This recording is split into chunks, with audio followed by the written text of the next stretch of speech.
Frederick Valentich's final words weren't a scream or a goodbye. They were calm, controlled.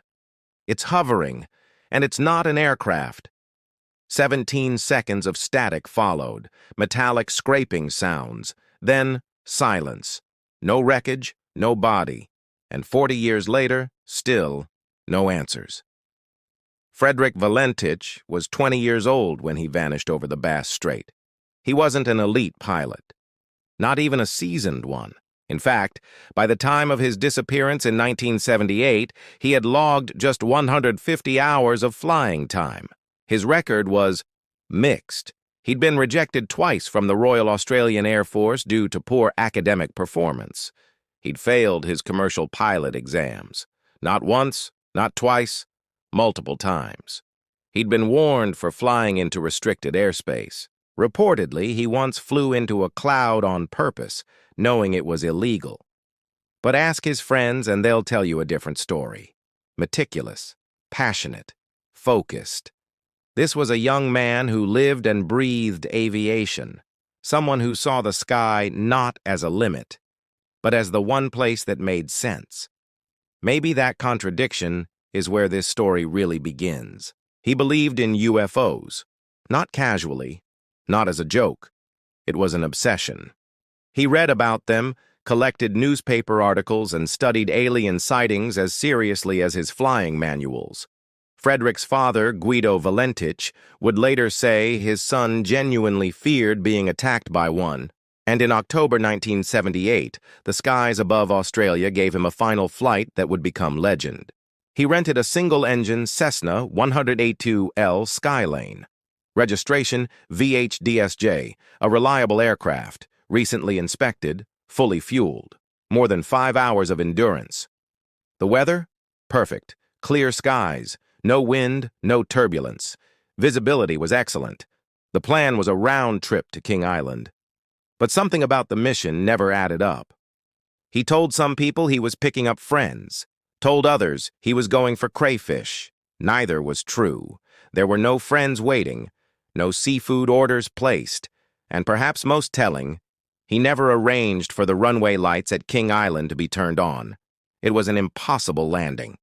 At night, in pitch black, with no lights, almost like he never intended to land at all. The 6 minutes that changed everything.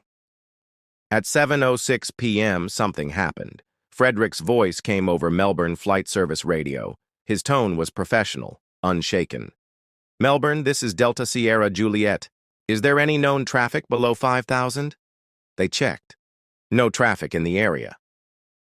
Seems to be a large aircraft below 5,000, 4 bright landing lights. He sounded steady, but something was off. The next few minutes play like a slow-motion unraveling, a calm descent into the inexplicable. It has just passed over me, at least 1,000 feet above.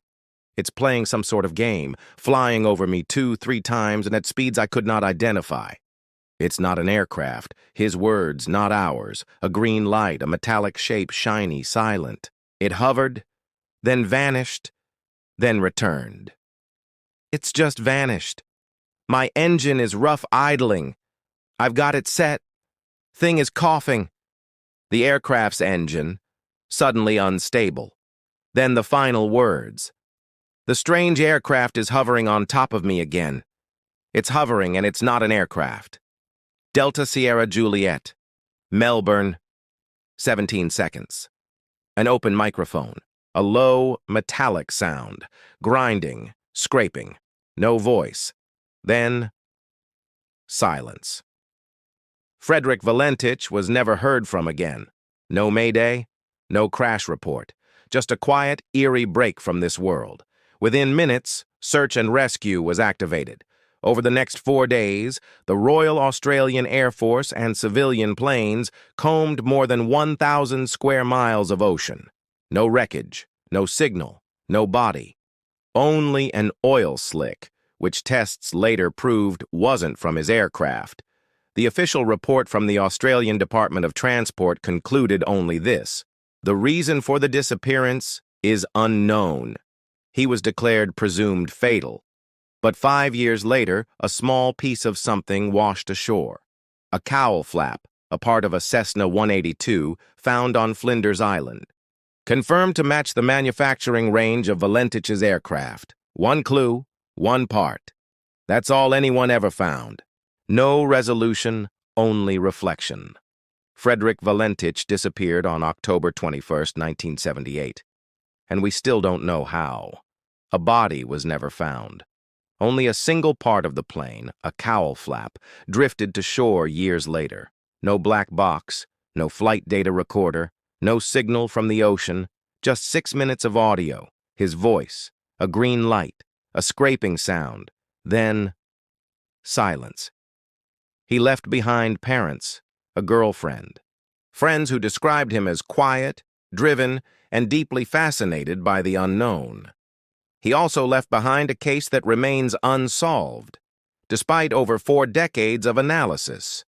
Each theory, alien, accident, or act, holds water, and each leaves questions. If it was an alien encounter, why only one sighting in all those years? Why just him? If it was pilot error, how did he stay so calm? And what of the witnesses? If it was staged, where is he now? The Australian government closed the case as reason unknown, but the story never closed.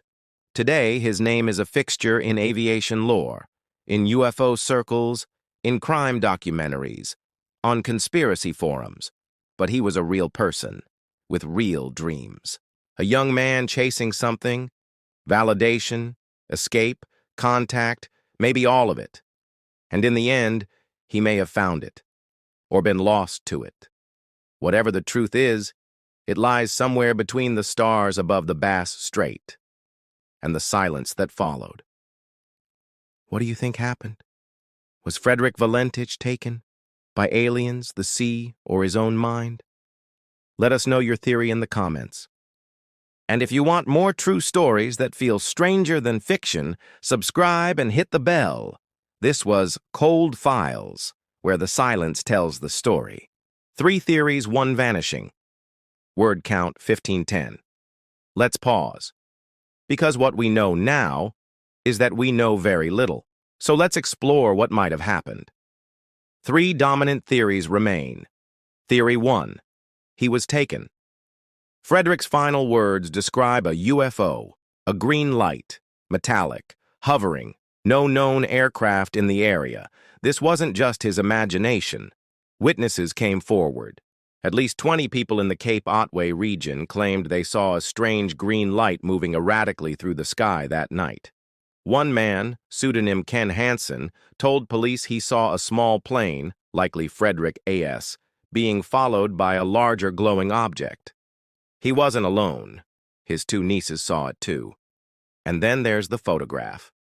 Roy Manifold was shooting sunset pictures near Cape Otway around the same time. One of his frames, when developed, revealed a strange dark shape hovering above the water. It wasn't a trick of light, GSW, a UFO research lab, concluded. It showed a solid metallic object surrounded by a vapor-like halo. That same night, the stars Venus, Mars, Mercury, and Antares were visible in alignment. But what they couldn't explain was the synchronized timing between the ground sightings, Frederick's call, and that chilling recording. And years later, a farmer, anonymous and unverifiable, claimed he saw a craft the size of a house over his property. On one side, a small aircraft leaking oil. The registration, he said, was VHDSJ. Is it real? We'll never know. But if true, Valentich's story may be the most credible alien encounter ever recorded. Theory 2. He spiraled to his death. Not all mysteries require the extraordinary. A more grounded theory comes from aviation experts. Frederick was a young, inexperienced pilot. The conditions above Bass Strait may have been calm, but they were deceptive. Flying at night, over water, with no horizon line, can easily confuse even seasoned pilots.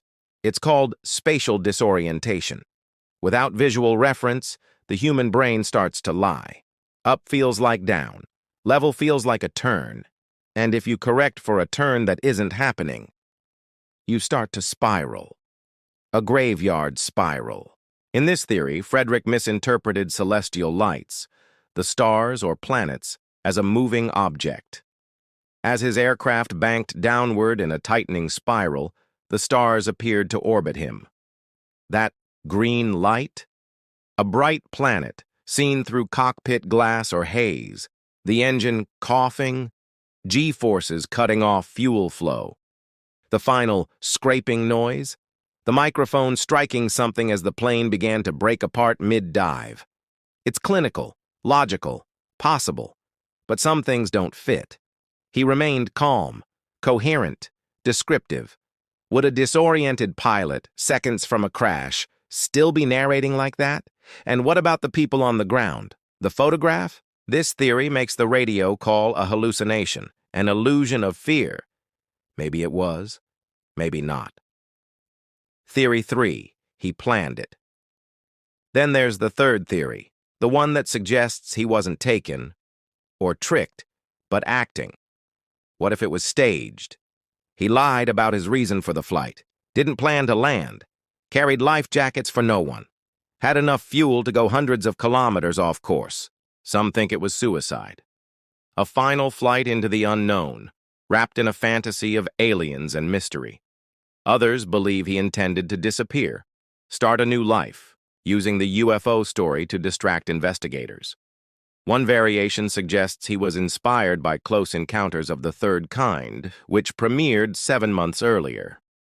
The pacing and lines in his radio call mirror scenes from the movie. What if it was a hoax, a prank, turned fatal? In this theory, dubbed the hoax gone wrong, he faked the UFO sighting, hoping to spark headlines, fame, or sympathy. But while acting, he lost control. Distracted, he entered a fatal dive. The performance became real. If that's true, he died alone, realizing his mistake. Live on radio. It's the theory that fits the facts and hurts the most.